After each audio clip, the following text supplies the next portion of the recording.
मुख्यमंत्री अशोक गहलोत आज दोपहर 12 बजे मीटिंग लेंगे। लंपी वायरस बीमारी को लेकर सीएम गहलोत रिव्यू मीटिंग लेने वाले हैं। तो इस बीमारी को लेकर मुख्यमंत्री अशोक गहलोत काफी गंभीर हैं और इस बीमारी के साथ ही अब लंपी वायरस बीमारी को लेकर मुख्यमंत्री अशोक गहलोत की रिव्यू मीटिंग लेने वाले हैं। 12 बजे इस मीटिंग का समय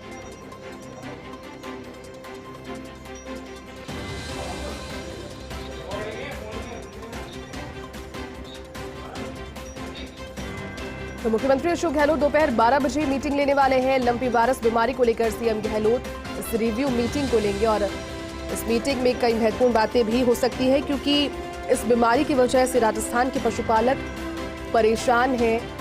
इस बीमारी संक्रमण की वजह से मवेशियों में जो मृत्यु दर भी अब लगातार बढ़ी है, उस मृत्यु दर की वजह से मवेशी तो परेशान है और उनकी परेशानी को मुख्यमंत्री अशोक गहलोत भली भांति समझते हैं। यही वजह है कि आज दोपहर 12 बजे ये मीटिंग मुख्यमंत्री अशोक गहलोत लेने वाले हैं।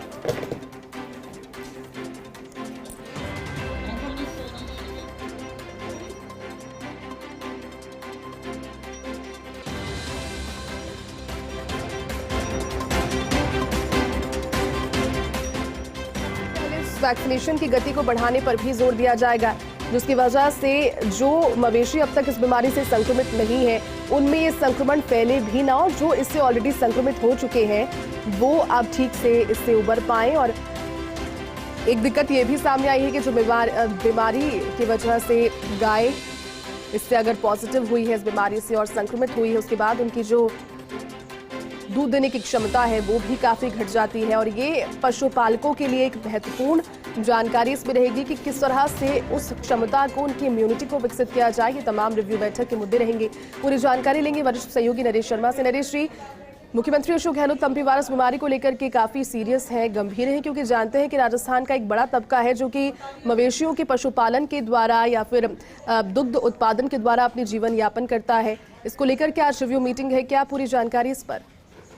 देखिए, जब से प्रदेश में ये संक्रमण फैला है कई जिलों में जो गौवंश है उनमें, सबसे दूसरी महत्वपूर्ण बैठक होगी जब मुख्यमंत्री अशोक गहलोत समीक्षा करेंगे। इससे पहले ध्यान होगा, मुख्यमंत्री जब दिल्ली गए थे कांग्रेस के कार्यक्रम में, तब भी उन्होंने वहां से वीसी के माध्यम से मीटिंग ली। फिर आज की मीटिंग इसलिए महत्वपूर्ण है कि उस दिन जो मुख्यमंत्री निर्देश दिए थे, तो सरकार ने फैसले किए थे, उन फैसलों को लागू करने के बाद जो सहायता का जो प्लान बनाया था उसको लागू करने के बाद अब क्या स्थिति है।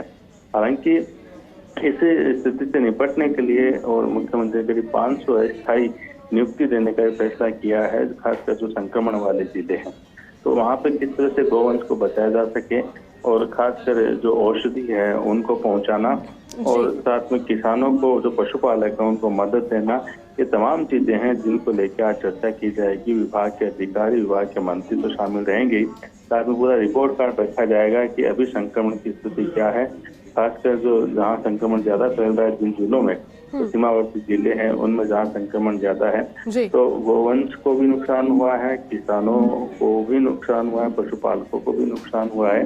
तो उनको नुकसान की भरपाई कैसे हो, केंद्र को भी पत्र लिखा गया है कि उनकी तरफ से ज्यादा मदद दी जाए, क्योंकि सीमित जो संसाधन है उससे इन जो बीमारी से नहीं लड़ा जा सकता, क्योंकि सिर्फ राजस्थान का मामला नहीं है, अन्य प्रदेशों में भी ये वायरस जो फैला है।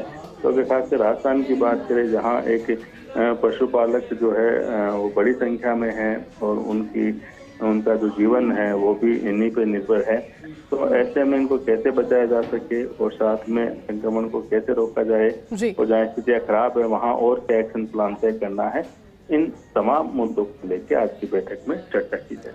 बिल्कुल नरेश जी, और जब आपको ज्ञात होगा कि जब पिछली बैठक इसको लेकर के हुई थी तो उसमें एक और समस्या सामने आई थी कि जो पशु इस बीमारी के बाद में इलाज के साथ में ठीक हो गए या फिर जिन्हें वैक्सीनेशन समय पर मिल गया था, लेकिन जो गाय हैं उनकी दुग्ध उत्पादक क्षमता बहुत ज़्यादा कम हो जाती है ऐसे में, और मवेशियों के लिए नो यूज़ की रह जाती है, कोई यूज़ उनका नहीं रहता ऐसे समय में, क्योंकि अब जिस वजह से खरीदा जाता है बीमारी से उनकी वो क्षमता भी घट रही है। तो अब इस पर मुख्यमंत्री अशोक गहलोत ने बीती बार अपने संबोधन में कहा भी था कि एक ऐसी वैक्सीन और एक ऐसी टेक्निक यहाँ पर डेवलप करने की कोशिश की जा रही है जो कि इम्यूनिटी को भी बढ़ाए गौवंशों में।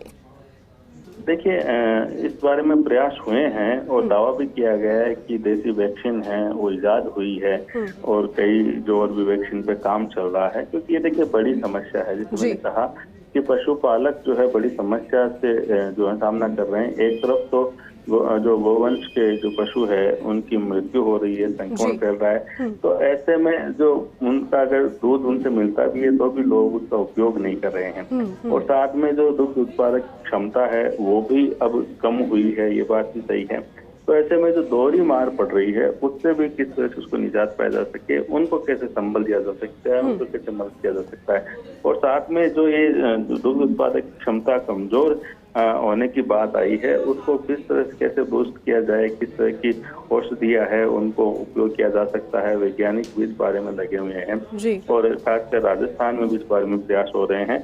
तो देखिए अभी जो प्राथमिकता है वो इस बात को लेके है कि गोवंश को बचाया जा सके, संक्रमण को रोका जा सके, जो मौत हो रही है लगातार पशुओं की उसको रोका जा सके।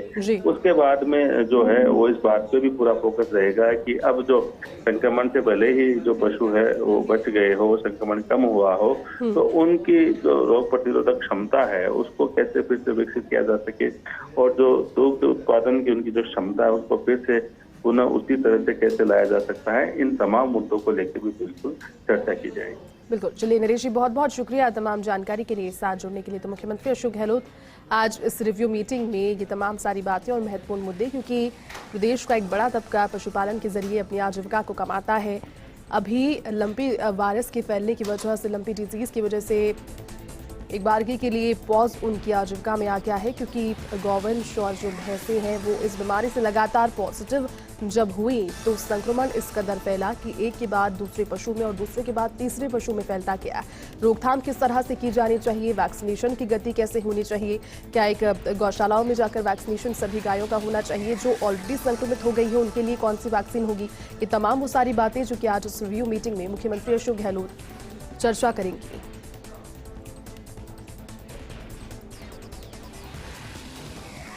तो आपको बता देते हैं कि आखिर लंपी डिजीज है क्या। तो लंपी डिजीज एक ऐसा वायरस है जो कि मच्छर, मक्खी और जो कीट हैं उनकी वजह से फैलता है। राजस्थान में भी इसी वजह से फैला। मानसून के साथ में ये डिजीज राजस्थान में बढ़ती गई और उसकी मृत्यु दर 1.4% है। इस बीमारी में 10% तक मृत्यु दर होती है, लेकिन इस मृत्यु दर को काबू में किस तरह से किया जाए और पशुओं को संक्रमित होने से कितना जल्दी बचा लिया जाए, ये महत्वपूर्ण मुद्दे इस रिव्यू मीटिंग के लिए।